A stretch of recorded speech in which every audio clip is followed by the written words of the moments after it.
আসসালামু আলাইকুম। আপনারা ক্যামেরার সামনে যে মহিষগুলো দেখতেছেন এগুলা কোরবানি বিক্রি করার জন্য সালাউদ্দিন মামা এই মহিষগুলো 1 বছর ধরে পালন করেছেন। এই মহিষগুলো আপনারা দেখতেছেন উনি সালাউদ্দিন মামা পালন করেছেন সম্পূর্ণরূপে প্রাকৃতিক ঘাস খাওয়াই। এই যে দেখতেছেন এই ঘাসগুলা উনি নিজে মহিষগুলা পালন করেছেন এবং নিজে এই মহিষের পিছনে সময় দিয়েছেন।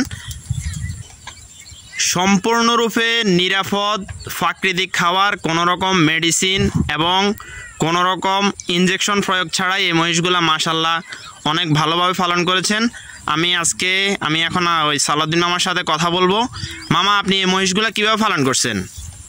আমি এই মহিষগুলা সিজন আলে কোরবানের পরে কিনি, তখন কোরবান উপলক্ষে আমি এটা বিক্রি করি, নিজে পালন করি, নিজে এই কোনো বেদাল নাই। এটার ভিতরে গাছগুলা দেখছেন মামা, জি, এই গাছগুলা খাওয়াই ছড়াই, এই লালন পালন করি, আমি কোরবান উপলক্ষে বিক্রি করি।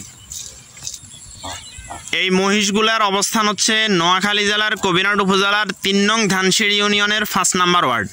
আপনারা যারা মহিষ কিনতে আগ্রহী, কোরবানি মহিষ দিয়ে কোরবানি দিবেন, তারা অবশ্যই যোগাযোগ করবেন। আর আমি সালাউদ্দিন মামার নাম্বারটা আমি আমার ডেসক্রিপশনে দিয়ে দেব। সকলকে ধন্যবাদ। আসসালামু আলাইকুম রহমতুল্লাহি ওয়া বারাকাতুহু।